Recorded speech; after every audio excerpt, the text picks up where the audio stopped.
अलक्ष लक्ष लक्ष पाप लक्ष सार सायुधं ततस्तु जीव जंतु तंतु भुक्ति मुक्तिदायकम्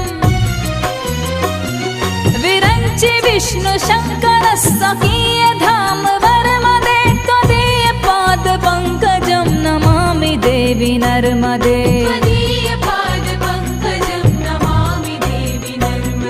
नमामि देवी